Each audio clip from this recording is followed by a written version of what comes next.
श्रीमद् भगवद गीता यथारूप अध्याय 15 पुरुषोत्तम योग श्लोक 19 और 20।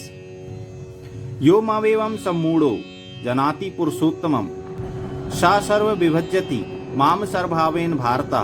जो कोई भी मुझे संशय रहित होकर पुरुषोत्तम भगवान के रूप में जानता है वह सब कुछ जानने वाला है। अतएव हे भरतपुत्र, वह व्यक्ति मेरी पूर्ण भक्ति में रत होता है। तात्पर्य, जीव तथा भगवान की स्वाभाविक स्थिति के विषय में अनेक दार्शनिक ऊहापोह करते हैं। इस श्लोक में भगवान स्पष्ट बताते हैं कि जो भगवान कृष्ण को परम पुरुष के रूप में जानता है वह सारी वस्तुओं का ज्ञाता है। अपूर्ण ज्ञाता परम सत्य के विषय में केवल चिंतन करता जाता है, जबकि पूर्ण ज्ञाता समय का अपव्यय किए बिना सीधे कृष्ण भावना अमृत में लग जाता है, अर्थात भगवान की भक्ति करने लगता है। संपूर्ण भगवत गीता में पग पग पर इस तथ्य पर बल दिया गया है।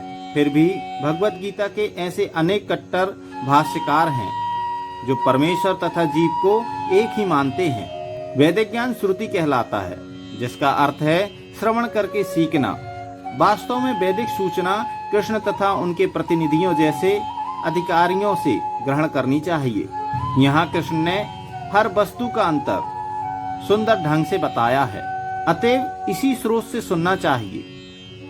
लेकिन केवल सूकरों की तरह सुनना पर्याप्त नहीं है। मनुष्य को चाहिए कि अधिकारियों से समझे। ऐसा नहीं है कि केवल शुष्क चिंतन ही करता रहे।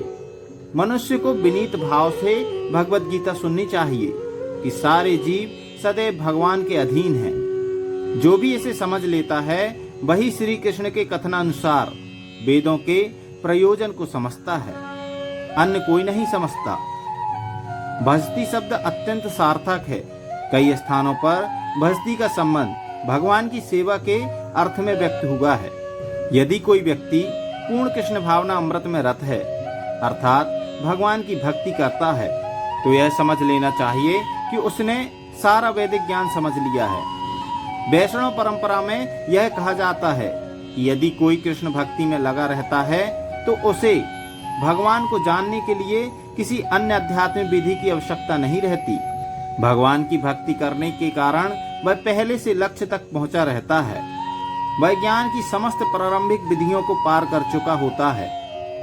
लेकिन यदि कोई लाखों जन्मों तक चिंतन करने पर भी इस लक्ष्य पर नहीं पहुंच पाता कि श्री कृष्ण ही भगवान है और उनकी ही शरण ग्रहण करनी चाहिए, तो उसका अनेक जन्मों का चिंतन व्यर्थ हो जाता है। श्लोक 20। इति गुह्यतमं शास्त्रमिद मुक्तम मया नघ एतत् बुद्ध्वा बुद्धिमान स्यात् कृतकृत्यस्य भारतः। हे अनघ, यह वैदिक शास्त्रों का सर्वाधिक गुप्त अंश है जिसे मैंने अब प्रकट किया है।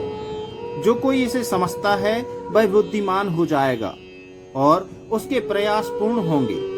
तात्पर्य, भगवान ने यहाँ स्पष्ट किया है यही सारे शास्त्रों का सार है और भगवान ने इसे जिस रूप में कहा है उसे उसी रूप में समझा जाना चाहिए।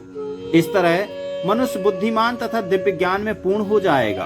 दूसरे शब्दों में, भगवान के इस दर्शन को समझने तथा उनकी दिव्य सेवा में प्रवृत्त होने से प्रत्येक व्यक्ति प्रकृति के गुणों के समस्त कलमश से मुक्त हो सकता है। भक्ति आध्यात्मिक ज्ञान की एक विधि है। जहाँ भी भक्ति होती है वहाँ भौतिक कलमश नहीं रह सकता।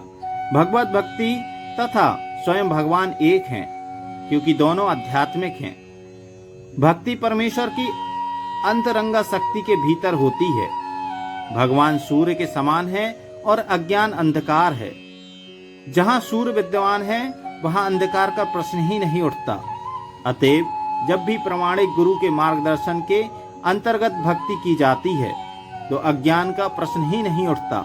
प्रत्येक व्यक्ति को समझना चाहिए कि इस कृष्ण भावना अमृत को ग्रहण करे और बुद्धिमान तथा शुद्ध बनने के लिए भक्ति करे।